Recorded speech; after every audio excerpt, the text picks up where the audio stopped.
女孩刚优雅地坐进出租车，结果下一秒就狂野起来，却不料当晚竟裸死在了床上。而且更意想不到的是，接着她就被装进了行李箱，最终随着轮子的滚动被丢在了垃圾桶旁。但令人意外的是，凶手却主动报了警。可当警察赶到后，女孩已经没了呼吸。不过好在协和医院技术高超，最终竟把她给抢救了过来。然后本森警长也赶到了。可面对警察的询问，麦迪却反复声称自己什么都不记得了。不过在警察的追问下，他声称昨晚本是要去看演出的，但从叔叔家出来打了个车后，就不记得以后发生的事了。然而麦迪眼神中却藏着恐惧与躲闪，而这份反常的态度立即让警察敏锐地察觉到，这绝非一场简单的意外。于是他们接着就来找了麦迪叔叔了解情况，哪知叔叔竟以为侄女还在卧室睡觉呢，结果开门一看，屋里根本没有人。这时他才察觉麦迪不见了。而警察也发现了演出门票，说明麦迪昨晚根本没去看演出。接着就审问起了叔叔，很明显怀疑是他侵犯了麦迪，这搞得男人不得不尴尬地拿出了不在场证明。原来昨晚他着急了，对方可以为自己作证。见状，警察只能暂时选择相信了他，但也从而得出结论：麦迪对叔叔撒谎了，他根本没去看演出。而与此同时，麦迪的体检报告也出来了，显示他体内酒精和安眠药超标，虽然没有男人体液，但有安全套的润滑剂。这搞得大家不禁猜测，难道是事后罪犯提起裤子不认人？对此，本森命令彻查麦迪的社交记录。而这时有人已查到，麦迪经常给一个影星发短信，并且那天还发了朋友圈，标题就是今晚见。因此大家推断那晚麦迪是去见了他，然后就出事了。所以这个影星的嫌疑很大。接着警察就来找麦迪对质，结果母亲先透露女儿是对方的忠实粉丝，而麦迪也承认那晚是去见了他。他邀请我参加派对，可我喝得有点多晕倒了，在醒来后就在医院里了。虽然麦迪记不得过程了，但这也足够暗示发生过什么了。于是警察立即登门来找了影星永强，可面对俩人的质问，他竟矢口否认与麦迪有过不当接触，声称自己虽然见过麦迪，但最后却把他留在卡座里。我先离开了。对此警察需要证据证明，于是永强又提到了男2号，表示他在现场看到了。而就这时，经纪人恰好来到，也可作为永强的人证，并声称强奸的事一定是黑粉造谣。随后就找了个理由将警察赶走了。然而俩人当然不能相信他们的一面之词，于是接着就要调取酒店的监控，不料却晚了一步。保安称昨晚已经有警察来到，把整个监控硬盘都拿走了。可这就蹊跷了，因为警察昨晚并没有派人来。随后俩人立即调取了其余监控，找到了来人的视频，结果却都不认识，但猜测是永强找来善后的。而由于麦迪没有指控，检察官也不能起诉，但表明只要有人证明派对后俩人在一起，那就有理由搜查永强的家了。而这个人当然非男二玉田莫属了。哪知当警察表明来意后，玉田居然说我不能撒谎，表示那晚我一转身的功夫，永强和麦迪就一起不见了。而这让经纪人很是尴尬，显然他和永强都在撒谎。哪知这时其他警探却看到电视里正在播放永强下一部电影的预告，名字就叫诬陷。先是永强被错误指控强奸谋杀罪，玉田则扮演律师据理力争，最终永强沉冤得雪。而这与现在的案子如此相似，搞得警察怀疑大家都被耍了。或许这是永强在为新影片搞宣传，然而本森却坚守本心，毕竟有人与一个15岁女孩发生了关系，并把她装进行李箱丢在街头等死，这就是犯罪，所以必须一查到底。可目前虽然玉田作证，但也是间接证据。对此本森只是加大查询范围，包括各种媒体平台。可哪知他话音刚落，网上就出现了相关信息。警察赶紧打开电视，居然是一家著名八卦电视台爆料，他们有永强和麦迪在酒店接吻的监控视频。后来麦迪主动敲开永强的酒店房门，一同进入了房间。而看到这，警察也终于明白是谁盗走监控了。但既然有了监控证据，那他们也就合理逮捕了永强。不料面对警察的审讯，永强竟拿电影说事，里面他最后得到了派出所的道歉。可警察也直言这不是电影，是真正的犯罪。我们已经搜查了你的房间，找到了安眠药与麦迪体内的吻合，还有避孕套与强奸犯的避孕套相匹配。不料永强竟狡辩避孕套是酒店统一的，但警方还有监控为证，麦迪可是进了你房间。而对此永强的解释是 I found out she was underage, so I excused myself. She followed me to my room. Right, if you'd watched the rest of the playback on that video, you would have seen that I shut the door. Yeah, well, we don't have the rest of that video, and we may never be able to get it. 那意思就是不相信永强呗。随后便威胁了起来，没办法，永强只能老实交代。但首先他要求保密，因为那晚女1号在我床上，他已经结婚了，所以我并没有让麦迪进屋。然而警察仍是不信。可就在这时，经纪人又及时赶到了，声称在律师赶来之前不会再回答任何问题了，因此审讯只能暂停。但根据目前掌握的证据，检察官仍是没有把握起诉成功，所以关键还是要弄清麦迪到底进没进屋。不过在此之前，永强是要被释放的。随后警察又审问了麦迪。And he didn't attack me. I followed him to his room. So I wanted to be with him. He didn't force me. We're soulmates.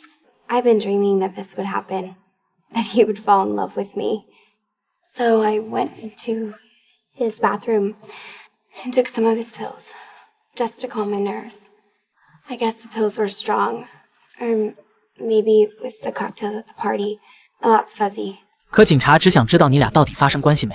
Yes, he was so gentle, That's how I know that he would never hurt me. 而有这句话就够了，这就是法定强奸罪了。然而检察官和其余2人却非常谨慎，提出要想锤死永强，还必须有那段视频的剩余部分作为铁证。于是几人随后就来到了电视台，要他们交出全部监控视频，却不料负责人竟称手里没有，是爆料人提供的，并以新闻自由为借口，拒绝透露爆料人的信息。可检方也不是吃素的，当即明言有人冒充警察才偷到了给你看的录像，这意味着你对犯罪行为有直接了解，如果拒不交代就可以逮捕你。然后负责人就被丢进了监狱，接着2名警探也乔装进了监狱，一个唱白脸，一个唱红脸，博取了负责人的信任，巧妙套出了他的话，并且录了音。然后这段录音就到了检察官手里，当着负责人的面播放了出来。里面他承认视频放在保险柜里，只是没想到爆料人竟是永强的经纪人。可哪知对此负责人并不慌张，声称这是非法获取的证据。然而警察早就想到了这一点。No, see, Lenny, we don't need to get any. You already gave us your source, Lydia Lavasi.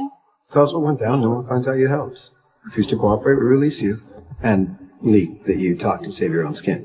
See, the court of public opinion's a harsh one, but you already knew that. 到时舆论就会把负责人淹死，没办法，他只能选择低头。就这样，经纪人被捕了。警方认定他是帮永强擦屁股，逼他交出剩余的视频，但女人坚称自己没有电视台有。不过这没关系，警察直言你就在现场，老实交代就行。而事到如今，女人只能坦白了。Scott calls me around 1 a.m. Come up to my suite. I've got a problem. Problem? Try career suicide. A 15-year-old OD'd in his bed, and all he can whine about is being cursed. What did you do? My job. Picked up a cheap suitcase, had him put her in it. He wheeled her out. I got all traces of her out of the room, wiped prints, stripped the bed.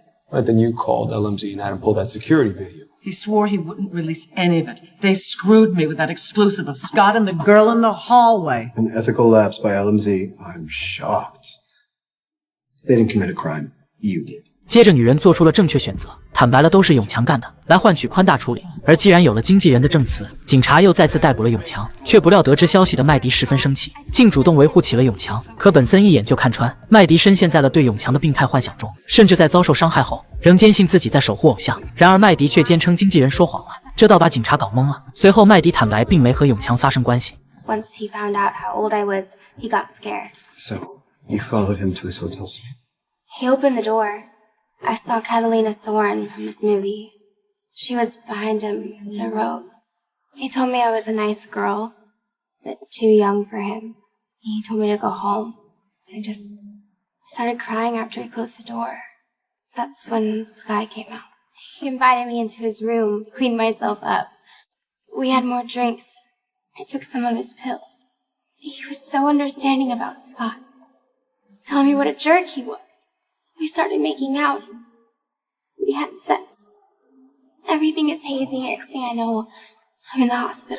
可当警察问你为什么一开始不说是玉田干的，结果麦迪回答是不想让永强发现我不忠，那样他永远不会原谅我的。显然麦迪是永强的爱情粉，一直沉迷于幻想中的爱情，但获得的教训是惨痛的。然而虽然麦迪说了实话，可他已经撒谎多次了，检察官不认为陪审团会相信他。同时还有个问题就是，为什么经纪人要陷害永强来保护玉田？而这只能让经纪人自己说了。随后警察决定设下圈套，来找了玉田。先是故意问派对后你去了哪里，玉田则赶紧回答去找了经纪人，接着又确定你见没见过麦迪，不料经纪人却抢答没见过。可哪知警察竟谎称已经在监控上看到了你和麦迪在走廊上见面，电视台存有那段录像，并且是你经纪人允许播放的。这下女人可急眼了，赶紧否认。可警察根本不给机会，继续忽悠玉田，将他和麦迪相遇后的事详细说了出来，而且还说看到是你后来推着行李箱走出了房间。结果玉田一听就慌了，赶紧更正，经纪人带着行李箱进我房间，你们没看到吗？警察当然是故意这么说的，就是要挑拨离间。不料玉田却把所有责任都推了，而经纪人竟然也全担下了，把所有罪责都揽在了自己身上。警察当然不信，可经纪人仍是想一力承担，还请求赶紧让玉田走，